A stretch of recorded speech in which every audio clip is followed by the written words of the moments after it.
Good day, my dear postgraduate students. In the last class, we had given you an academic history of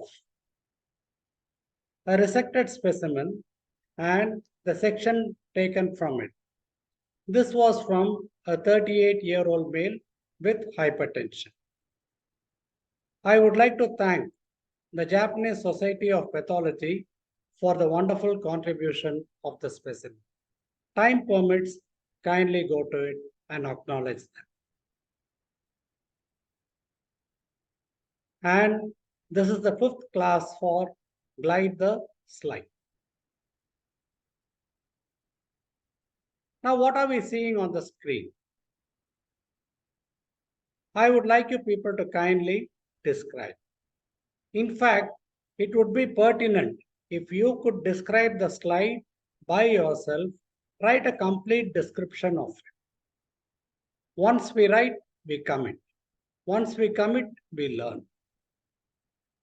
Now, what I am seeing is some kind of an undulating border above which there is a clear space. In pathology, there are only two areas where we will be having a clear space.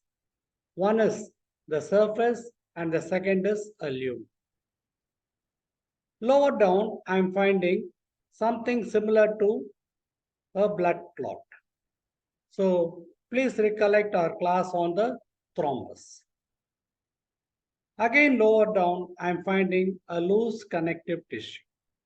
So probably you people will be able to judge what it is. So there is a smooth muscle and then the adventitia. Probably lining this on the interior will be the endothelium. And there has been something over here. What is your diagnosis? Is it a vascular hematoma? Is it a thrombus with organization? Or what exactly is it? In order to understand this, I would take you people back to the histology of a blood vessel. So this is the endothelium flattened. Then there is an intima. So both together form the intima as such. And in some of the larger blood vessels, I'll be having an elastic internal or a membrane. And this is the smooth muscle or the spindle-shaped cells. This will be haunting us repeatedly. And this is a schematic picture of the adventitia with the fibroblast and probably a few blood vessels. Now, what has happened in our case? Again, I am going back to it. So there has been something that has been going into the vessel wall. Going into the vessel wall. I am not using the very key word over here.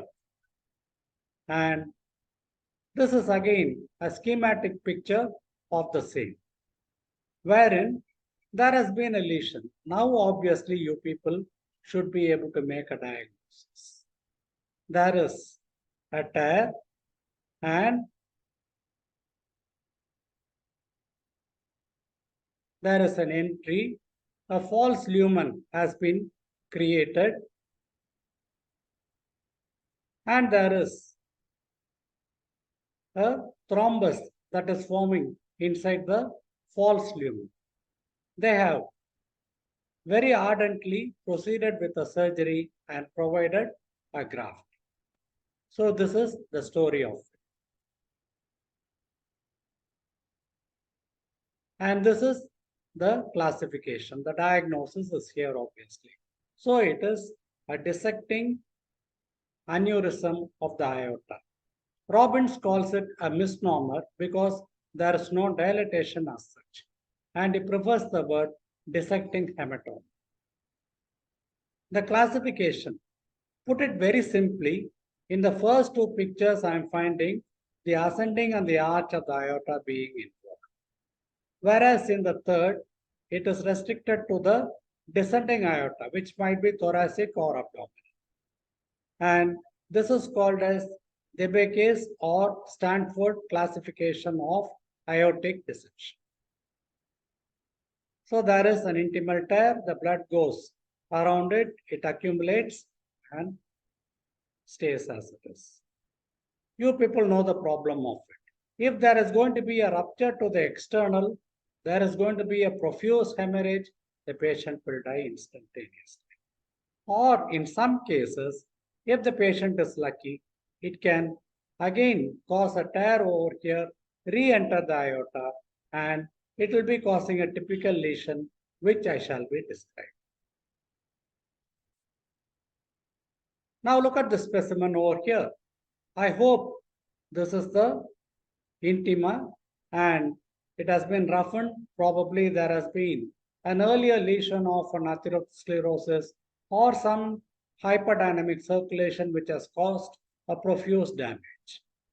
There has been a tear in the intima and the blood has gone into the media as such. So this I am able to see. And look at this one. This is what I had said. It is a point of re-entry. So in which case, a second lumen has been created.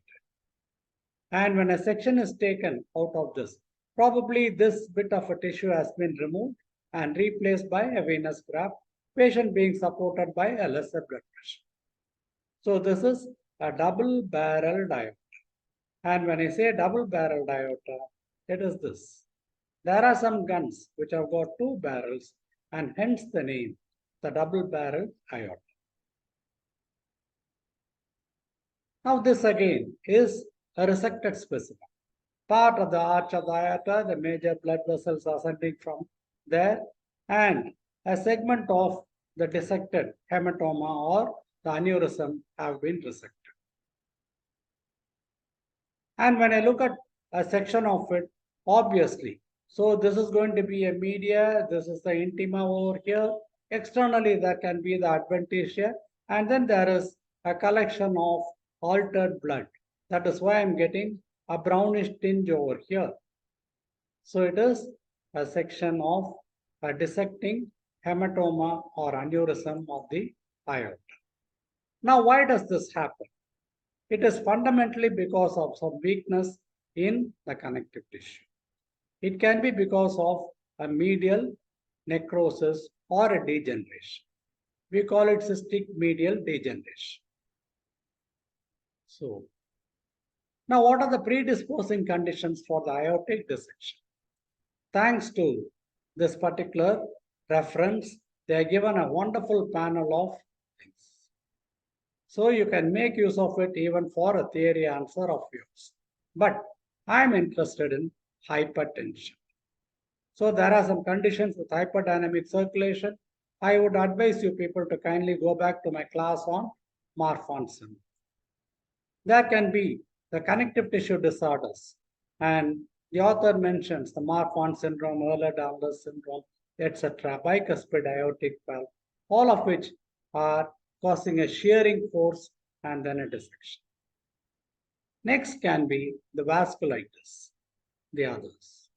And there are the other things also which can be iatrogenic due to catheterization and so on, sometimes due to injury. So these are all the various causes for the aortic dissection. The slide that we had seen is a dissecting aneurysm of the aorta. This was in fact a slide that was kept for us long back.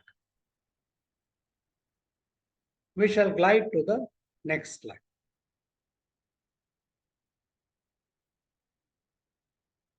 It is a very simple slide for diagnosis, and you have to justify.